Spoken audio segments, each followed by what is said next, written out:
Lights, camera, action. Do you wonder how films are produced and what really goes on behind the scenes? Well, stand by. Filmmakers Kevin Mumphrey, Victoria V.A. Jones, and Carson Hype Ferguson, local filmmakers talking about the world of film, right here on F It, We Will Fix It in Post podcast.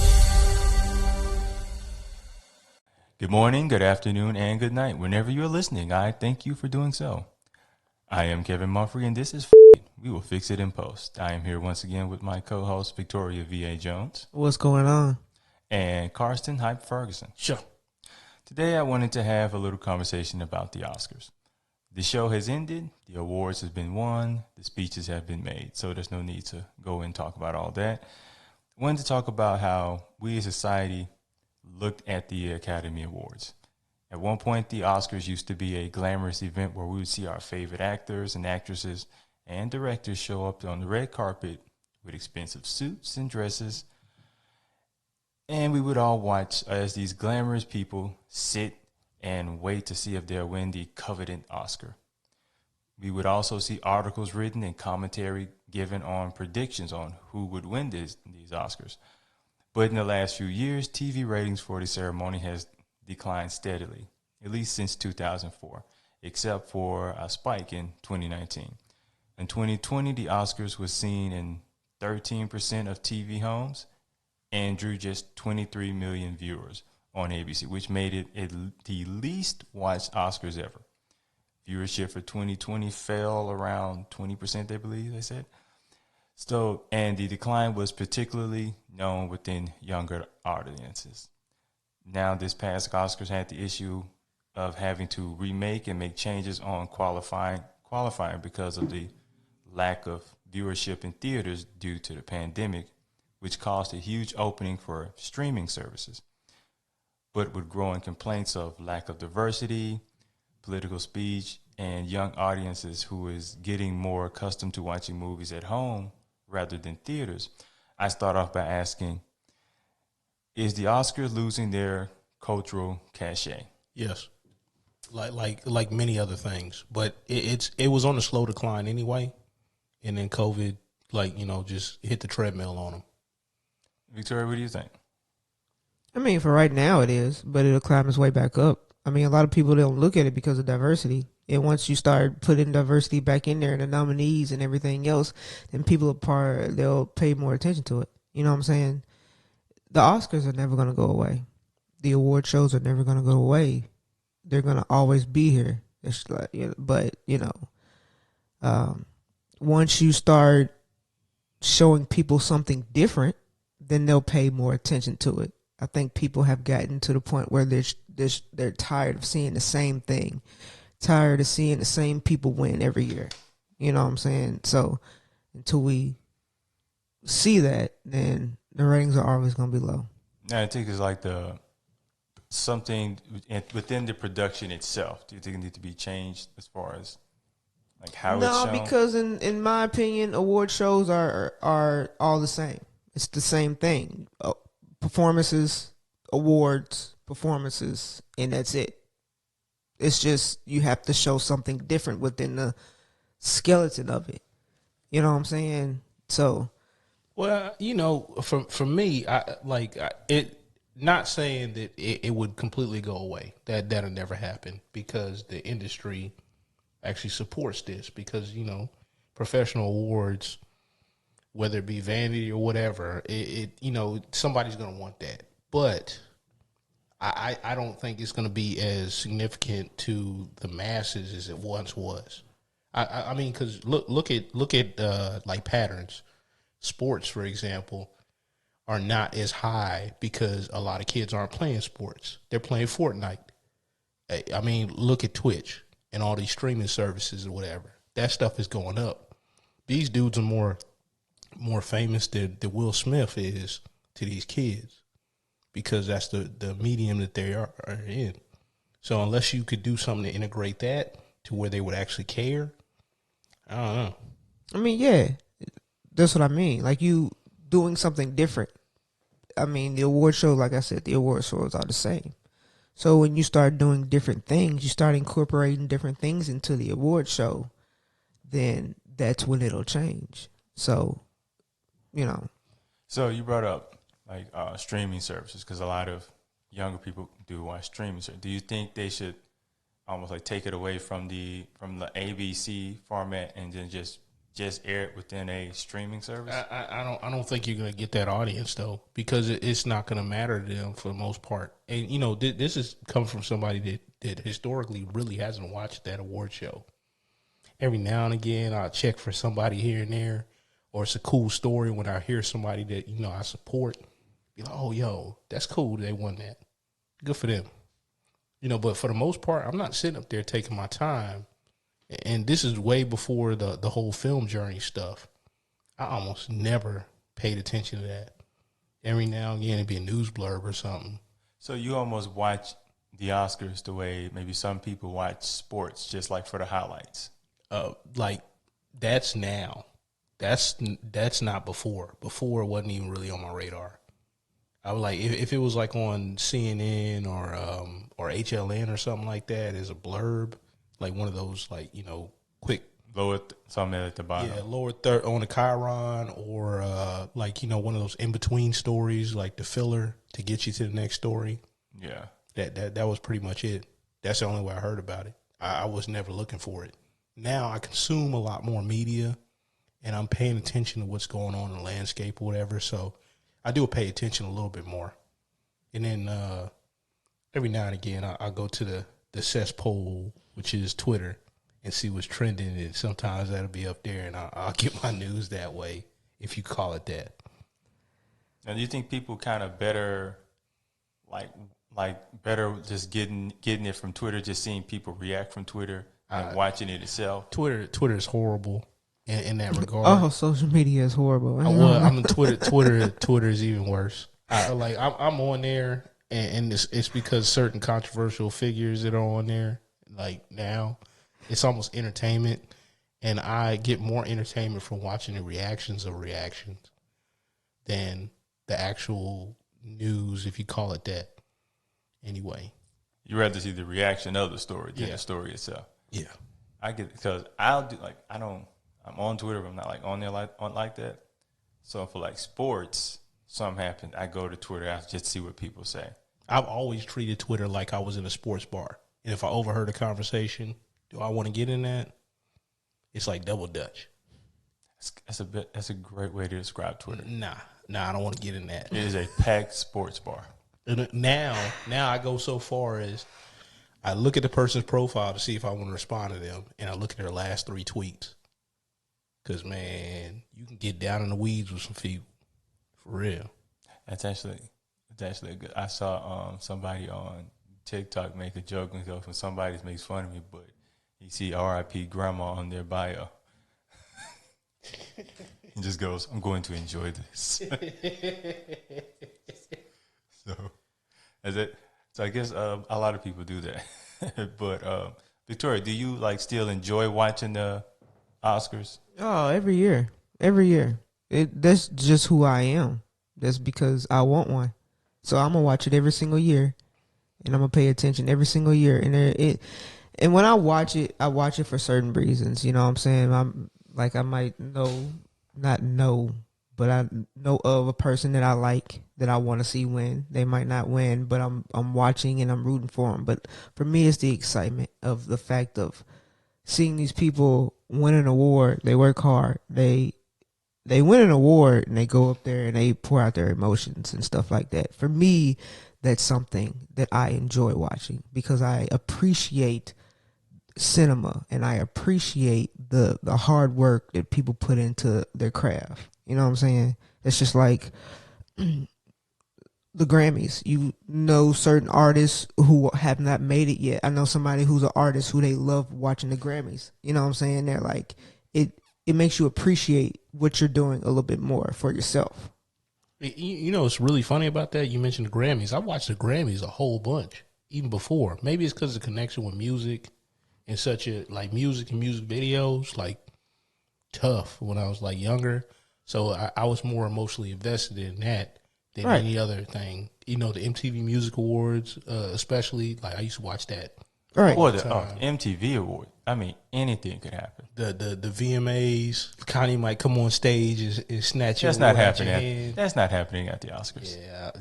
Yeah, they ain't gonna play that at the Oscars. But at Oscars, you know, the Tonys, Emmy Oh, Awards. you even watch the Tonys. Yeah, I watched all that. I watched all of that.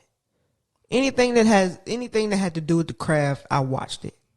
You know what I'm saying? So is it kind of like you wanted to see someone like that? You want to see that moment of a person winning? Oh yeah, you know what I'm saying. The year Viola Davis won for all. I think it was for The Help. You know what I'm saying? And It was a great role for her. And she was talking about how long she's been in Hollywood, and she's just now getting recognized for the things that she's done. For me, that's inspiring. So I watch those things and I see it, and for myself, I'm like, if she can do it, I know I can do it. You know, something I take away from that too.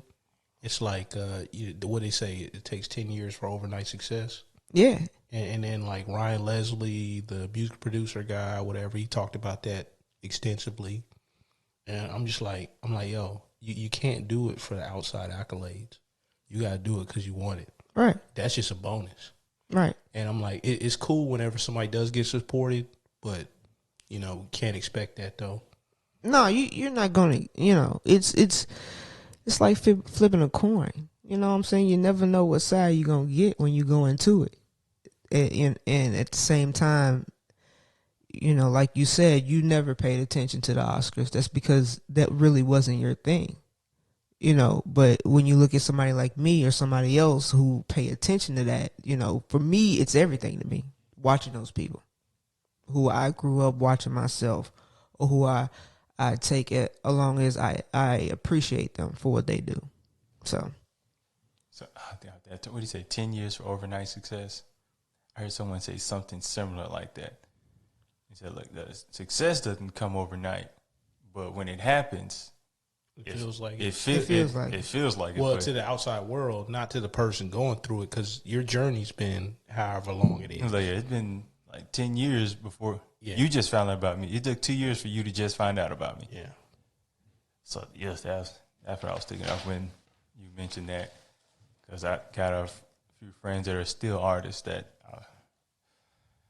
they're still waiting on their big shot. Look, in the words of the great artist 50 Cent, Oh Lord, he's been patiently waiting.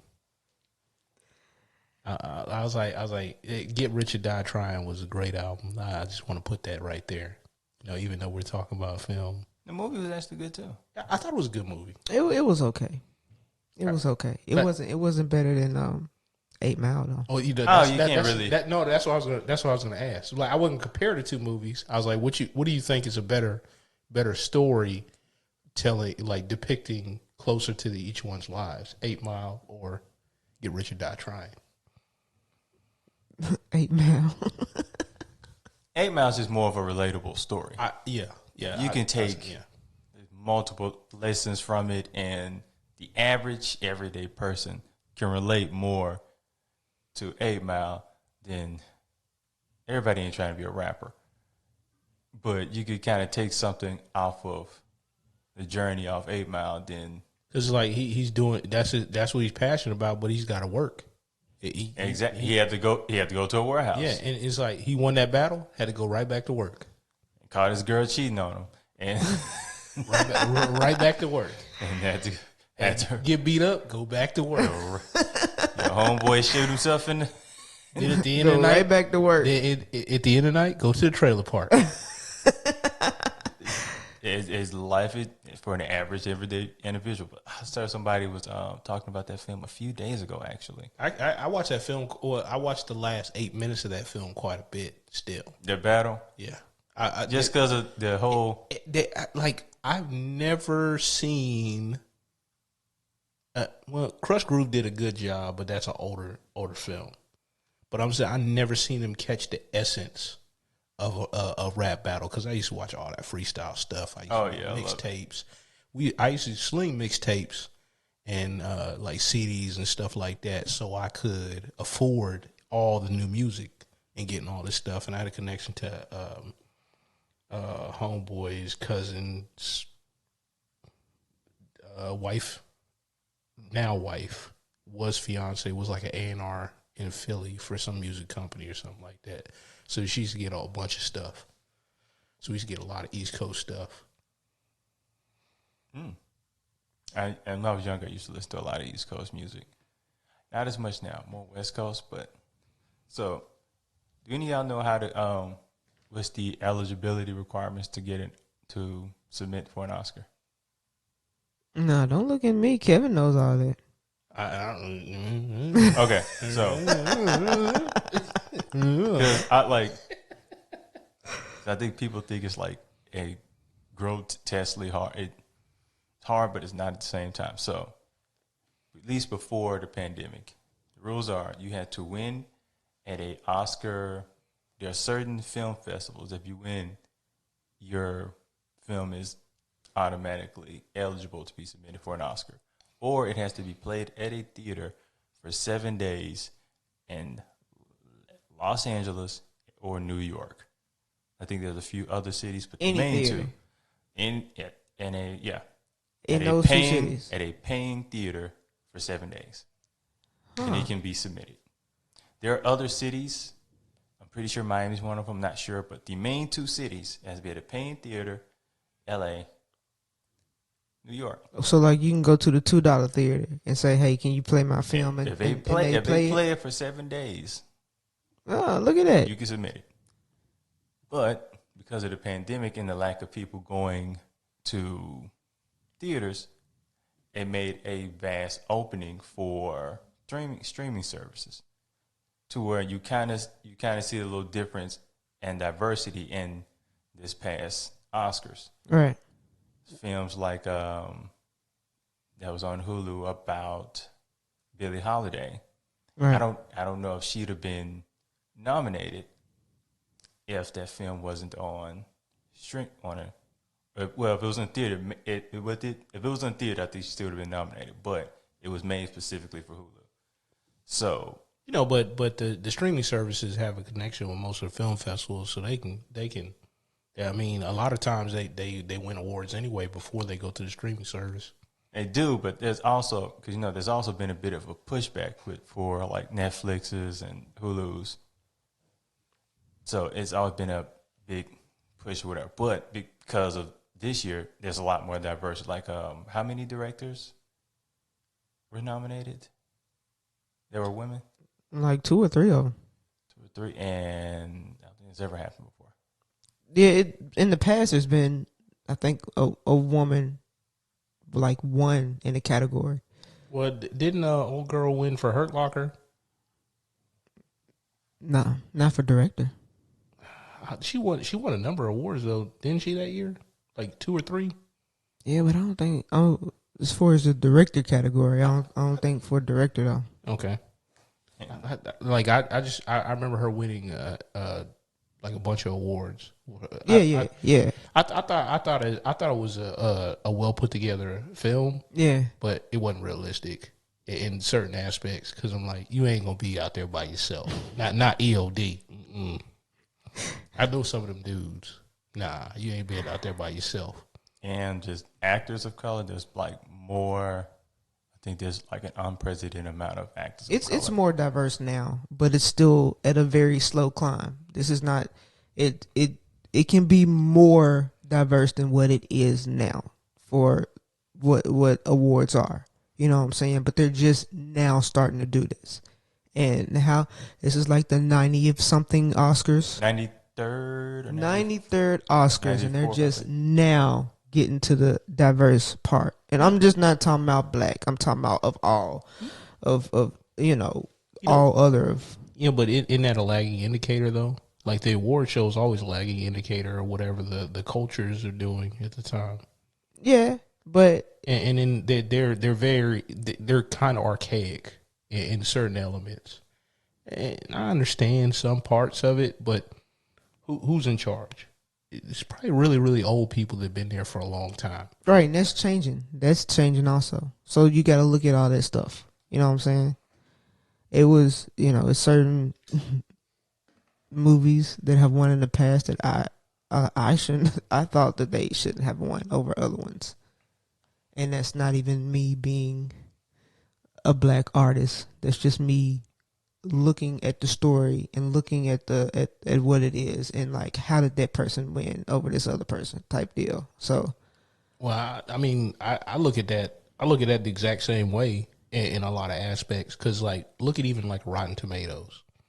The critics will do one thing, and the audience will be all the way over here. Yeah. And I'm typically gonna go with the audience versus the critics.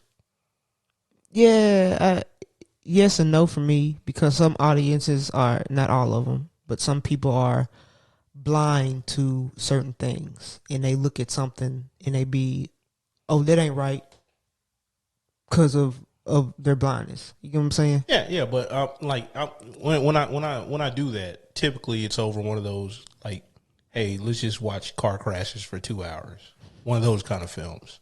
You know, it's nothing critical. I'm not. Yeah. I need a little bit more substance, and I typically go with certain directors or something like that or whatever, or something's on the radar. Like a particular friend gives me a recommendation, not the guy that's like, oh, it's great, and you be like, that was terrible, that was trash. How dare you waste my time like that? You owe me money, sir.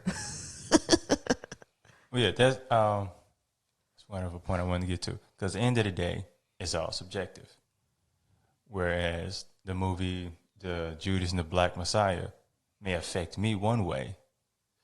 A person who's voting, it didn't hit them the same way. Right. They may hear whatever else is out there that they like. Because you ever see you'll see these certain movies at the Oscars. You've never even heard of it, but suddenly it's nominated for an Oscar.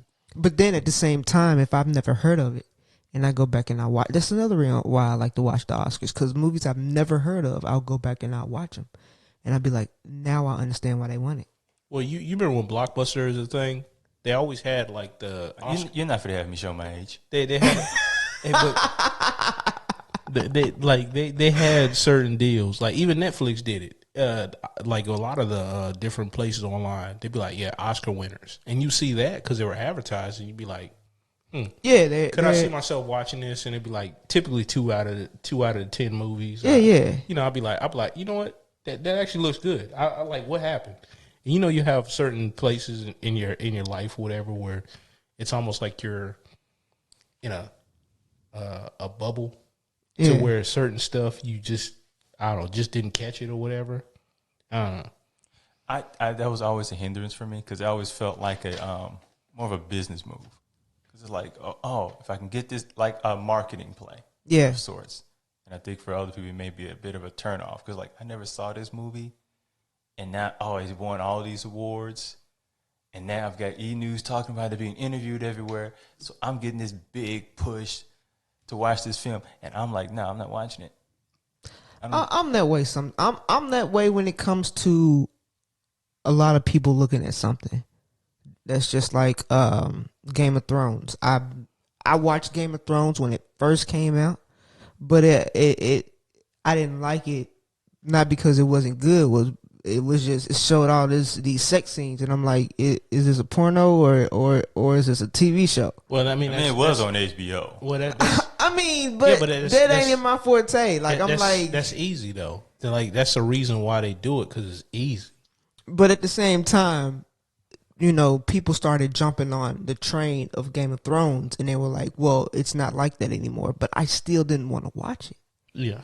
It still wasn't on my radar. And everybody was watching it. Everybody was on it. And I'm like, you know, I never watched Game of Thrones. And until, say, case in point, Sons of Anarchy, like, I watched that, and I want to say the last 2 seasons, and I haven't finished the last season. I got about halfway through, and I was like, man, I cannot do it anymore, man. And I know I'm about to make somebody angry. You didn't like the last season? I was like, man, it's too much. It was just so over the top, way too much. It felt like Days of Our Lives. I can see that. I love the last episode. Like the last season, it felt like they kind of dumped. It just felt up and down, yeah. And I'm like, man, don't get me wrong. they set up the story or whatever. I used to not be able to articulate it very well. I'd be like, oh, it's lacking realism. And you'd be like, what? It's a fantasy show. Like, if you shoot somebody in the middle of the street with all these witnesses, you going to jail. Unless you live in a certain type of neighborhood where, or a very small town. yeah. I'm like, but at the same time, you set up this universe and you don't obey its rules. So you're violating the rules within the universe. Even stuff that's based in realism doesn't have to always be fantasy. It's where it's like, nah, that wouldn't happen even there. Create a universe and it don't obey its rules. Interesting way of wording that. I mean, that's what you're doing whenever you're doing any kind of fiction work or any kind of writing.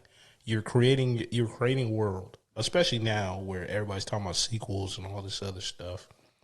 Shout out to Houston Nutt. He's got a book talks about that. He talks about like if your story's like so small that you need to create a bigger story. Think Star Wars. Not everybody can do that, but you're just like, okay. If I'm thinking like multiple franchises or whatever, Saw, anything like that. Fast and Furious. Yeah. It has will to outlive us all. Yeah, it has to be bigger. But there's a point where it gets too big. Yeah. Or it just gets tiring, and it's just to the point to where you need to stop. It's too much.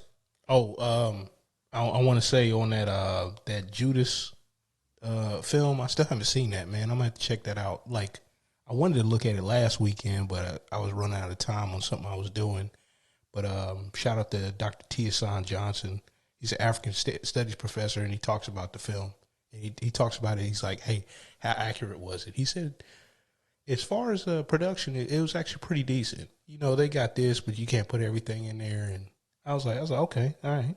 I thought the acting was great in it. The one thing as far as the Oscars that I thought was strange about it, so both of the actors, they're nominated for like supporting actors. But it's like and I'm like, okay, well, which one was the lead actor? So they got them both as a supporting actor, but there's like no, because you would assume who the lead actor was, but they have him nominated as a supporting actor. Well, isn't the guy that played the snitch the lead actor? See, that's the thing. It's because some people the think some people centered around him, correct? Yes, and it's also people feel that it's centered about. I keep forgetting the name, the actor's name. Which character did he play? Frank Hampton. Did I get the name right? Fred Hampton. Fred Hampton. Yes, because I keep thinking the singer, but yeah. So I think that's the main character. So it's like they can't really define who's the lead. I don't think they watched that film then, because I mean, like I haven't watched the film, and it's told through the guy that was the informant, the snitch. It's told through his eyes. If you ever look at conversation, it's debatable. So it's like, I'm like, one of these could have gotten a lead actor nomination. I mean, I'd rather you've picked one and then just let us debate it, and it creates conversation. But like both of them being supporting actors, it just I've never seen a situation like that before. But anyway, before we head out, I thought it'd be a good little fun to guess what's a little fun. Yeah. So you might want to take a guess who you think will win Best Picture. Best Picture. Hold on, let me see. You might as well name the nominees, because I don't know. There's one is Sounds of Metal, Mank, Promising Young Woman. I've heard of that one. I just haven't seen it yet. The Father, Judas and the Black Messiah, The Trial of the Chicago 7, Nomadland. You know what? I'm going for Nomadland. I think I want Judas and the Black Messiah to win. I think Nomadland is going to win. I think Sounds of Metal is going to win. I haven't seen that movie, but that's actually my watch list. Nomadland is on my watch list too. To be real with you, I love that actress, the lead actress in that. So that's on my list, but that's who I'm going for. All right, who you all have for Best Actor? Which I'm surprised Anthony Hopkins is in this. I shouldn't be, but For what? Best Actor, Yeah, but For what film? The Father, Nah, I haven't seen it, so Rich Armand, Sounds of Metal. I'm not sure if I said his name right. Steven Yeun for Minyari. They're gonna give it to Chad. I feel like they're gonna give it to Chad too. I hope I'm right. Even Gary Oldman is in it. He's nominated for it, but I feel either Anthony Hopkins gonna get it or Chadwick. And now, the one I'm probably most interested in is Best Actress. They're watch they give it to Viola, the safe pick. and I wasn't even gonna say her. I wasn't even. Gonna I know say you her. wouldn't, but I just need to I wasn't even gonna say her. because I wasn't even gonna say Andrea Day. I wasn't even gonna say that. I don't. I would love to see her win. I don't think. I'm thinking they're gonna go with Frances. Really. Yeah. No, man. I wouldn't. Yeah, I would be rather surprised. I feel like they're going to go with Viola. They might. They might because if you have not seen that movie, it is actually a good movie, and it's a role that she had to step out of and be somebody else completely. It's a role that you would have never thought that she would type of role that she would play. And I mean, she does it very well. Like, isn't that something I would want to watch twice? But then again, how many there's very few. films that win Oscars that you kind of want to see over and over? Forrest Gump. It's one. Okay. I mean, I have a couple. I do have a couple that I watch all the time. And it's more for nostalgic purposes. And it reminds me of how much I hate Jenny. But Yeah, Jenny was horrible. Jenny was trash. well, complete trash. And watching that as an adult, she's twice as trash Yeah, as she was when I saw that as a kid. yeah, Jenny's trash. And then like that CGI on that balloon at the beginning, that's crazy. And that was what mid 90s. Yeah, something like that. You know, it's really funny. Like a lot of Tom Hanks movies. Like I'll see it, and I'm like, oh, I remember this part. And I'll go so long before, like, you know, watching the film, Right. and I'm like, oh yeah, I like this part right here. It's about to come up next, and I'll sit down, and before you know it, the credits rolling. I'm like, I don't watch this damn movie again. Damn, got me. So I just realized. So like for best supporting actor, literally three out of 5 are black. That means somebody black might win. Shoot, you know what I'm saying? Man, they giving it to Sacha Baron Cohen. And that's For another the dictator. No, for the trial of Chicago 7. Oh, But that was a good movie though. He was, That was a good movie. and I didn't even know he was like going to be in the movie. So I was surprised when I saw him. He did pretty well. I think they're gonna give that to Sacha. But that's going back to diversity in these award shows. All three of us are not keen on seeing the. We don't expect the black people to win. Is what I'm trying to say. it depends. Like if I see Denzel up for an award, I expect him to take I it. expected Jamie Foxx to win for Ray. Yeah. That was probably like the strongest. I was like, nah, he's getting it. That was good. I mean, like, Yeah. that undeniably good. And then you gotta remember, like, how we viewed Jamie Foxx before Ray. It was like when he's like, yeah, so Jamie like- Foxx is playing Ray Charles, huh? Yeah, Jamie Foxx show. Like even you know, I know some people like still criticize it, but I thought Will Smith did a good job as Ali.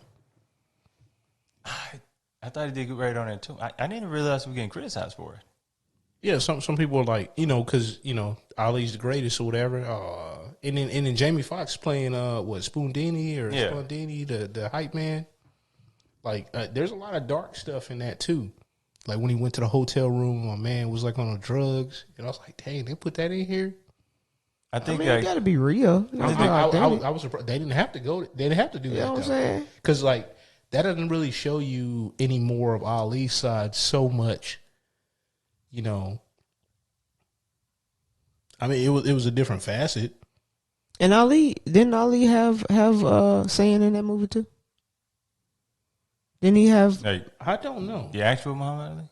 Yeah. No, I don't know. Huh. They wouldn't. No, he didn't. We would have known if he did. I know. I know another Will Smith movie where Pursuit of Happiness. Eric Gardner made an appearance at the end of the movie. He walked past him. Will Smith walks and then he walks behind them. Yeah. And I was like, oh look, that's old boy. Yeah, It's like because I've seen him before, like watching like CNBC or something like that and financial stuff. So Yeah. I know his face. Seen him on I books. think that's easier to do with someone like him rather than Muhammad Ali. Which if there's because I haven't heard the criticism of Will Smith playing it, but I think it's like there's certain people they carry such an aura about them you can't mimic it. Yeah, I mean, like it was like that at the time, but when the movie was coming out. Now, after the fact, when everybody saw how good a job he did, that died down. Oh, you so mean the criticism was before the movie came out. Yeah, it was like. it was the same as like a Jamie Foxx. Like you just and I mean he's somewhat. I think Will Smith somewhat stepped into those roles before then. I don't think it was such a role as Jamie Foxx. Is Muhammad Ali. I think that was like probably the most critical like role, at least that year, of somebody playing somebody else. I can see it. Like Muhammad Ali, Yeah, I mean, because there's just certain people like with the Tupac movie. Like I knew whoever they picked to play that, Yeah. you're not going to capture what the actual Tupac was. You can just maybe nibble around it. And then most people have their ideal of Tupac anyway. So that like people that lived at that time was like, man, whatever. They smack their teeth at you. Yeah, so They'd be like, that ain't happened. Like I remember what happened. That didn't happen like this. That didn't happen like this. I actually was listening to a Tupac interview, like right when he was going on trial for that one case. I mean the one when he was out, like he was outside and talking to everyone. Yeah, to the reporters. Yeah. He was like right outside the courtroom. Oh yeah, that's an iconic interview. I'm like, man. And he's like my character, or what they believe is my character's on like being assassinated right now because I got tattoos and this, and I'm like, man. And that was a very smart, thought-provoking brother. But yeah, before I end this, I wanted to ask both of you. So, Victoria, do you have you ever like thought of your Oscar speech? Have you ever won one? Oh yeah, I say it all the time to myself, but I guarantee if I ever win one, it ain't how it's gonna go when I get up there. I can picture myself literally like standing up there and saying some Memphis stuff. I could picture myself doing that. I don't want to. you gonna be like 3-6. I'm gonna be just like no, not like that. Thank you, George Clooney. But I can picture Shout myself. out to the homies. Nah, I mean, I can picture myself saying something like "What's up 901," or I can picture myself saying shouting out a zip code or saying "Hey man." I can picture myself saying this hey shit. man, you ain't gonna believe this. Or literally, I can picture myself being up there saying "Hey man, say man." I can see that, and they gonna look at me like I'm crazy, like Carson, you just did. You got a Like, you speech just in looked at mind? me crazy. No, I mean any speech, whatever, because it's only. I mean, you got one. Like, if you won an Oscar, what like I'm saying any prominent speech or whatever, I'll be like, yo, I really appreciated the one that Don Cheadle did for Hotel Rwanda, and in the Matthew McConaughey one, where he is basically turned into a motivational speech. He was up there for a long time. I'm did they surprised. put the music on him? No, they like- did not. He was up there for a long time. I'm like, man, like I cannot believe it was like 8 minutes long. Yeah, it was long. Yeah, like normally they give you the Apollo treatment. Yeah, Like for real. It's a very polite Apollo treatment. But at the same time, I will say this: I do think that they give certain categories a certain amount of time. Yeah. I think they give best actress a certain amount of time. They get longer, and the best actor, I think they give them the longest because they're up there the longest. I I know that's crappy, but I think that's how they do it. Shout out to Bill Burr messing up them Latino names that last award show. Oh, he did. Yo, that was tragic. He's like, I'm losing so much money.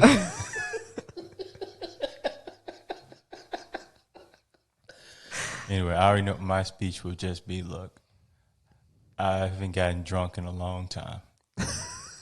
I deserve it tonight. You know. No, hey man, say man. Nah, that's after I'm drunk. You know, like those backstage interviews they do afterwards? Yeah. Now, those going to be the drunk interviews. Nah, put that camera over here, dog. Be like, Bro, this one go for South Memphis. You know what I'm saying? Say what? Be like, Don't worry about it. They know. They know. No, don't go nowhere. Bring the camera back here. turn around, throw up a set. Hey, I ain't going that far. I ain't going that far. I got enough class about myself not to do that. Be like, yo, I'm from the north side. Y'all heard me. Unless I become like the angry drunk. Y'all heard me. Bro, bring them cameras over here, dog. Oh man. And then I'm on TMZ getting arrested. I'd be like, you know what? I'll probably be like, I always imagine this being something different. But as I'm here in the moment, I wanna just express gratitude for all those who helped me along my way on my journey. That's a good speech. That sounds great. I hope I'm not behind you when you're doing it. Bro, hurry up. Ain't nobody trying to hit it, bro. And I'll be right behind you. Hey man. Hey man, we ain't got time for all that. Hey, what I want to say is that everybody know we finna go back to Memphis 901. What's up? And then after that, after I said that, I'll be like, man, I always admired Barry Sanders for after he scored a touchdown, he threw the football off like he been there before. But man, we about to turn. Then you go that, and you be like, all right, let me bring myself down. Be like, yeah, appreciate you. Can you imagine? Yeah. I'm trying to tell you, if I ever want to know, I don't care if it's an Emmy, Oscar, I don't give a damn. Can you just imagine them backstage interviews? Because I will be complete. I don't care how old I am. I'm drunk. I'm getting drunk. They try to come up to me and they trying to interview me. You're going to be like Kanye with the brown liquor. No, I won't even be like that. I'm going to be loud. Unless somebody else say something to me that's rude or try to say, well, oh, you good. It's over with. Excuse you. Let somebody say something the wrong tone after that. Excuse you. Man, hold on. Hold my Oscar. Oh, what'd you say? No, say it again. Say it again. Hey, let me take my cufflinks out. Right. Hold this for me, bro. They must forgot what South Memphis means. Anyway. Now that we've taken this on a hood turn, I guess we should end it here. We should. Yeah. Thank you all for listening. And this is Fix It. We will fix it in post.